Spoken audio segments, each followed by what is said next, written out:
नमस्कार दोस्तों, स्वागत है आपका रोशन पाठशाला में। आज का टॉपिक है हमारा distance, displacement and difference between distance and displacement. तो दोस्तों, होती क्या है डिस्टेंस? तो आओ हम देखते हैं इसकी डेफिनेशन पे। तो दोस्तों, the actual length of the path travelled by the body between the initial position and final position of the body.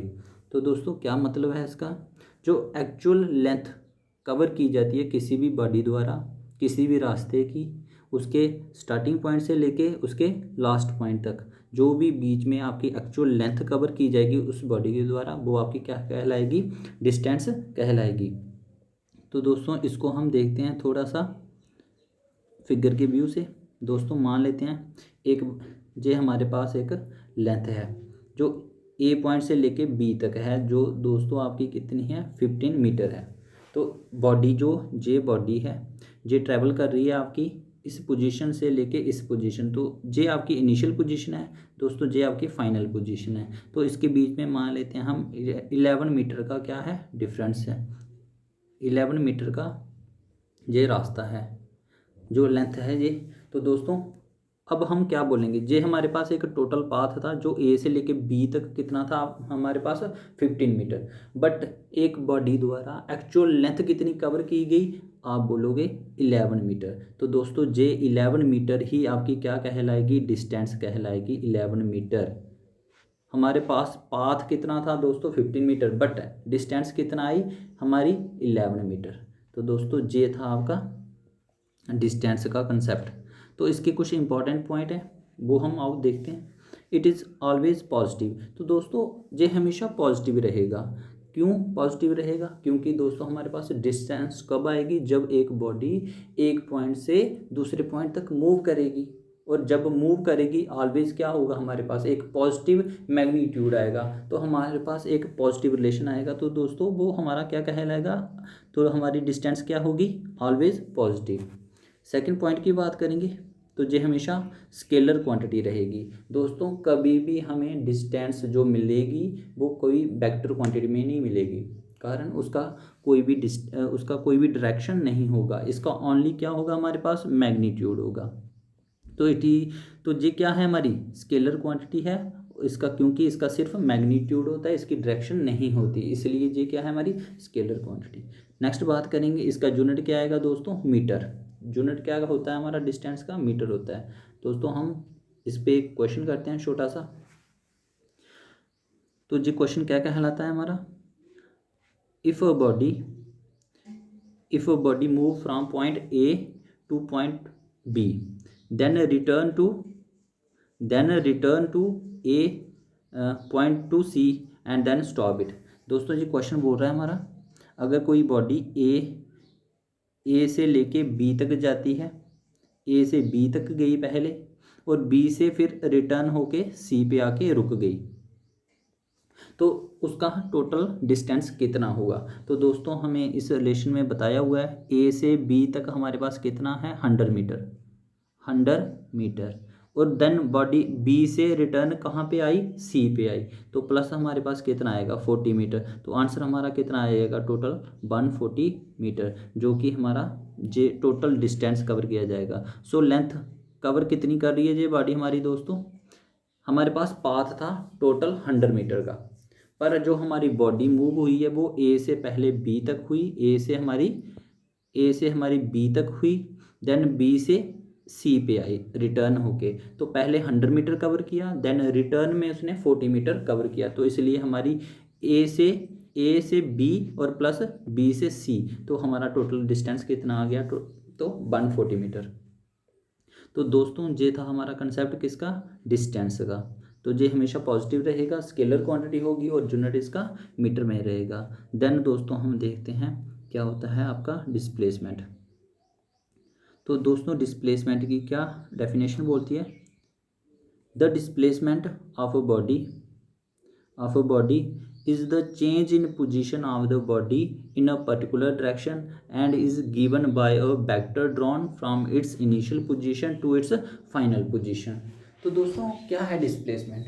हमें जो डेफिनेशन बोल रही है हमारी, वो बोल रही है कोई बॉडी जब अपनी पोजीशन चेंज करती है इन पर्टिकुलर डायरेक्शन, जब कोई बॉडी अपनी पोजीशन को चेंज करती है इन पर्टिकुलर डायरेक्शन में, और वो हमें कैसे मिलती है, उसका एक पर्टिकुलर वेक्टर ड्रॉन किया जाता है उसका इनिशियल पोजीशन से लेके फाइनल पोजीशन के बीच में, तो वो हमें क्या मिलेगा दोस्तों, डिस्प्लेसमेंट मिलेगी। इसकी एक शॉर्ट हम डेफिनेशन ये भी बोल सकते हैं, जो शॉर्टेस्ट पाथ होता है, जो शॉर्टेस्ट लेंथ होती है इनिशियल पोजीशन से final position of the body के बीच में, वो हमारी क्या कहलाती है, डिस्प्लेसमेंट कहलाती है। तो दोस्तों वो हमेशा हमें एक वेक्टर रिप्रेजेंट करना पड़ता है। तो वेक्टर रिप्रेजेंट करते हैं तो दोस्तों वेक्टर एक डायरेक्शन शो करता है, पर्टिकुलर डायरेक्शन शो करता है।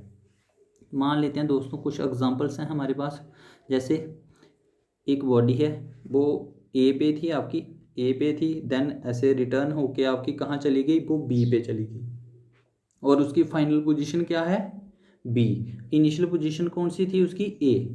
तो दोस्तों इसमें हमें एक वेक्टर, इसकी शॉर्टेस्ट पाथ, इसका शॉर्टेस्ट पाथ कौन सा होगा हमारे पास, जे वाला, जे जो एक वेक्टर रिप्रेजेंट करना पड़ रहा है हमें, तो दोस्तों जे ही उसका क्या कहलाएगा, डिस्प्लेसमेंट कहलाएगा। तो दोस्तों ये एक इस तरह से मान लें तो ये शॉर्टेस्ट पाथ भी है, शॉर्टेस्ट लेंथ भी है बिटवीन इनिशियल पोजीशन से फाइनल पोजीशन के बीच में, तो ये हमारा क्या कहलाएगा, डिस्प्लेसमेंट कहलाएगा। नेक्स्ट एग्जांपल देखते हैं दोस्तों हम,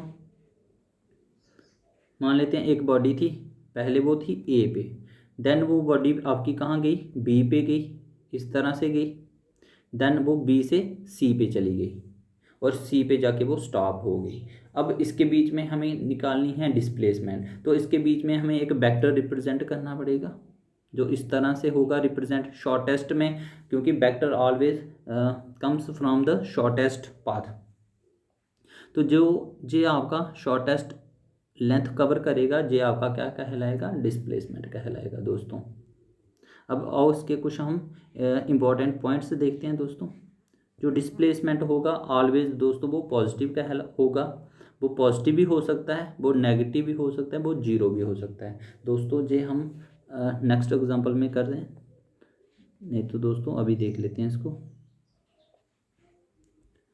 कैसे डिस्प्लेसमेंट हमारा पॉजिटिव रहेगा। दोस्तों इस एग्जांपल के थ्रू ही देख लो आप, ये जो एग्जांपल है ये हमें ऑलवेज क्या शो कर रही है, एक पॉजिटिव डिस्प्लेसमेंट शो कर रही है, जो always in the same direction में, क्योंकि बॉडी की डायरेक्शन भी दोस्तों सेम पोजीशन में है, तो हमारा जो वेक्टर रिप्रेजेंट हो रहा है वो भी सेम डायरेक्शन में है। तो दोस्तों अगर हमारा वेक्टर, ये जो वेक्टर इस डायरेक्शन में रिप्रेजेंट किया जाए, तो दोस्तों वो आपका नेगेटिव डिस्प्लेसमेंट शो करेगा, और जीरो डिस्प्लेसमेंट आपका तभी शो करेगा दोस्तों अगर आपका इनिशियल पोजीशन किसी बॉडी की और फाइनल पोजीशन किसी बॉडी की सेम कंसाइड कर जाए, वो आपका जीरो डिस्प्लेसमेंट कहलाएगी। जैसे दोस्तों एक बॉडी थी ए पोजीशन पे, मान लेते हैं ए पोजीशन पे थी, ये आपकी बॉडी मूव हुई इन द सर्कल फॉर्म में, देन स्टॉप हो गई फिर से आपकी ए पोजीशन पे ही। तो दोस्तों इस केस में क्या हुआ, इनिशियल पोजीशन भी सेम, फाइनल पोजीशन भी सेम, तो दोस्तों शॉर्टेस्ट डिस्टेंस होगा ही नहीं, तो डिस्टेंस जो शॉर्टेस्ट डिस्टेंस होगा वो कितना आएगा आपका, जीरो आएगा। तो दोस्तों यही आपकी क्या होगी, डिस्प्लेसमेंट। तो इसका कोई वेक्टर रिप्रेजेंट नहीं करना पड़ेगा, इसलिए आपका डिस्प्लेसमेंट क्या आएगा, जीरो आएगा। तो दोस्तों ये आपकी क्या है, वेक्टर क्वांटिटी है, कारण क्योंकि एक वेक्टर रिप्रेजेंट करना पड़ता है हमें इसमें, और वेक्टर आपका क्या शो करता है, magnitude as well as direction show करता है दोस्तों, एक पर्टिकुलर डायरेक्शन शो करता है, जिसकी वजह से ये क्या है, वेक्टर क्वांटिटी। और इसका जो दोस्तों यूनिट क्या होगा, कारण क्योंकि ये भी एक लेंथ कवर की जाती है, तो दोस्तों इसका भी यूनिट आपका मीटर कहलाएगा। अब इसकी कुछ एग्जांपल निकालते हैं हम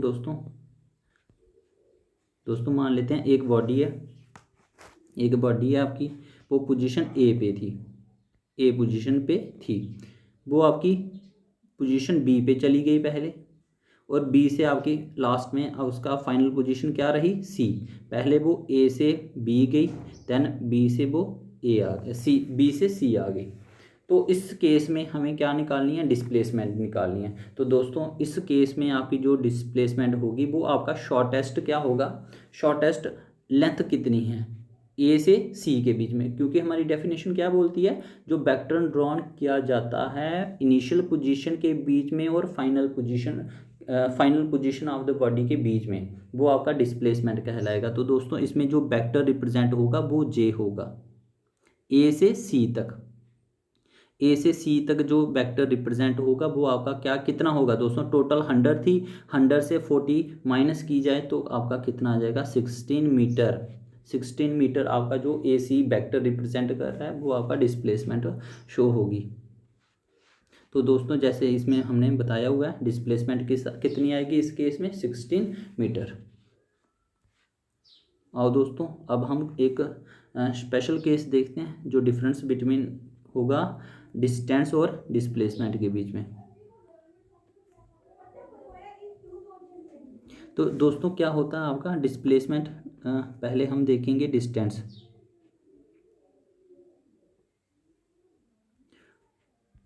डिस्टेंस क्या है, एक्चुअल पाथ जो कवर किया जाता है, एक्चुअल लेंथ कवर की जाती है किसी बॉडी द्वारा इनिशियल पोजीशन और फाइनल पोजीशन के बीच में, तो वो हम क्या मानते हैं, डिस्टेंस मानते हैं। दोस्तों इसका हम इसको थोड़ा सा इलेबोरेट करेंगे थोड़े से साइड पे। जैसे मान लो दोस्तों एक आपका ये टोटल रास्ता है, इसमें ए है इनिशियल पोजीशन, जे पॉइंट मान लो आप बी है। इसमें एक अगर आपकी बॉडी दोस्तों ए से कोई बॉडी ए से बी जाती है और बी से फिर से आपकी कोई पोजीशन मान लेते हैं जो बीच में सी है। अगर जे ए से बी जाने, ए से बी आपका 10 मीटर हुआ है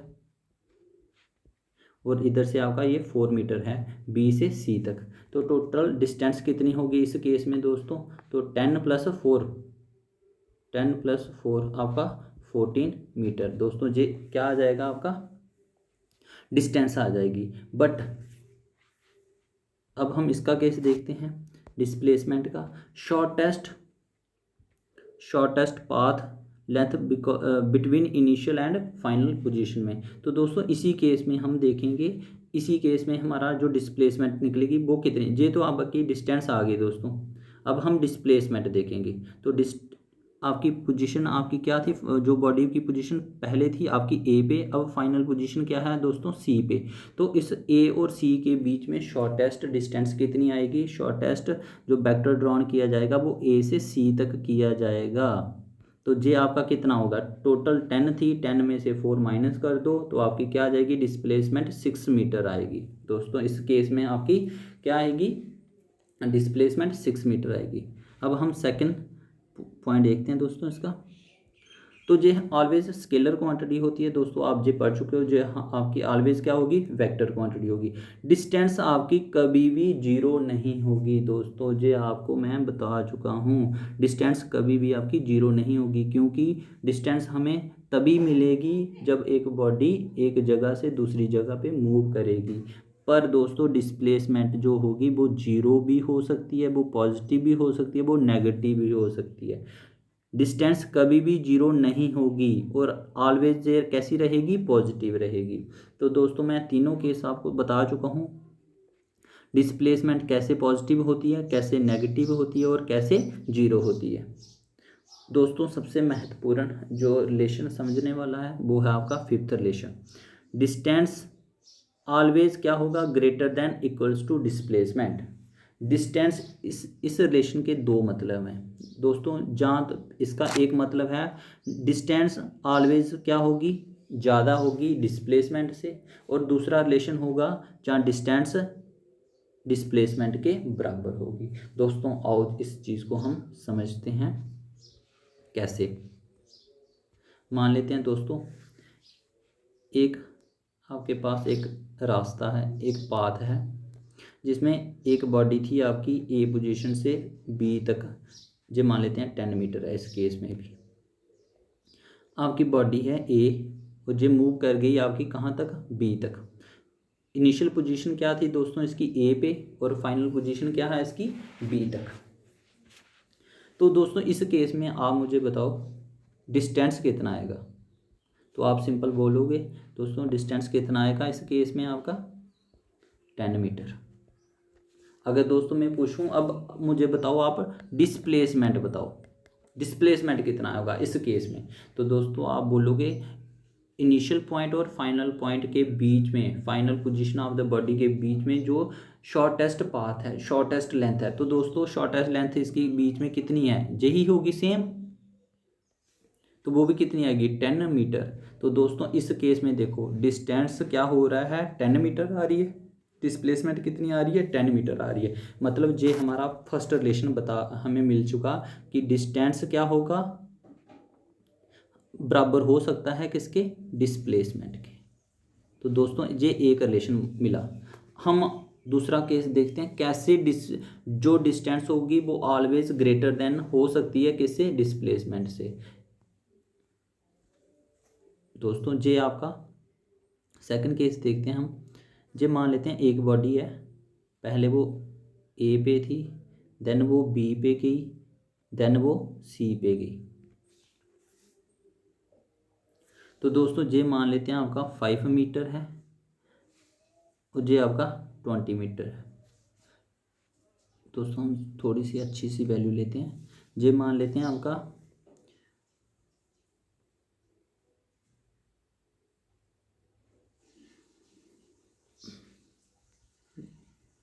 दोस्तों हम अच्छा सा रिलेशन लेते हैं जिसमें आप आसानी से समझ जाओगे। ये थोड़ा सा, तो दोस्तों मान लेते हैं ये एक डिस्टेंस है आपके पास, ये ए है, ये आपका बी है, और एक पॉइंट ले लेते हैं हम सी। दोस्तों इधर से लेके इधर तक जो डिस्टेंस है आपकी, ये आपकी 100 मीटर और ये है आपकी 40 मीटर, ये है आपकी 40 मीटर। एक बॉडी थी दोस्तों, वो ए से चली, पहले बी पे रुकी और बी से आके सी पे रुक गई। क्या होगा, पहले ए पे गई और ए से वापस आ गई सी पे। दोस्तों ये था आपका इस क्वेश्चन का जो मीनिंग, पहले ए पे गई, ए से बी पे, बी से सी पे आ गई। तो दोस्तों इस केस में मुझे बताओ आप डिस्टेंस कितना होगा आपका। तो दोस्तों डिस्टेंस कितना होगा, आप बोलोगे पहले वाली ए से बी पे गई तो उसने 100 मीटर कवर किया, फिर बी से वो सी आई उसने 40 मीटर कवर किया, तो कितना आ गया 140 मीटर। इस केस में कितना आ गया आपका 140 मीटर। अब बात करेंगे दोस्तों इस केस में डिस्प्लेसमेंट कितना हुआ, डिस्प्लेसमेंट निकालते हैं। तो दोस्तों डिस्प्लेसमेंट चेक करते हैं हम। तो इनिशियल पोजीशन ए पे, फाइनल पोजीशन सी पे, तो इसके बीच में आपका जो वेक्टर ड्रॉन किया जाएगा वो शॉर्टेस्ट पाथ पे देखा जाएगा, शॉर्टेस्ट लेंथ पे देखा जाएगा। तो ए और सी के बीच में शॉर्टेस्ट लेंथ कितनी आएगी दोस्तों, 100 में से 40 माइनस करने पड़ेंगे, क्योंकि आपका ए से आपका वो क्या होगा दोस्तों, डिस्प्लेसमेंट क्या होगी ए से सी। तो ए से सी कैसे निकालेंगे, 100 में से अगर हम 40 माइनस कर दें तो हमारे पास क्या रिलेशन आ जाएगा 60 मीटर। तो दोस्तों इस केस में देखो डिस्टेंस क्या आ रही है हमारी 140 और डिस्प्लेसमेंट कितनी आ रही है हमारी दोस्तों, तो वो आ रही है 60 मीटर। तो ये दोस्तों क्या हो रहा है, इससे सक्सीड कर रहा है, डिस्टेंस ज़्यादा हो रही है किससे, डिस्प्लेसमेंट से। तो इस केस में दोस्तों हम क्या बोल सकते हैं कि डिस्टेंस ज़्यादा है, डिस्प्लेसमेंट। तो हम इन दोनों के कंबाइन रिलेशन में से क्या मिला, जो डिस्टेंस है वो ऑलवेज क्या होगी ग्रेटर देन या फिर इक्वल्स टू डिस्प्लेसमेंट के। तो दोस्तों ये रिलेशन आ चुका है और ये हमारे लिए बहुत ही इंपॉर्टेंट रिलेशन है।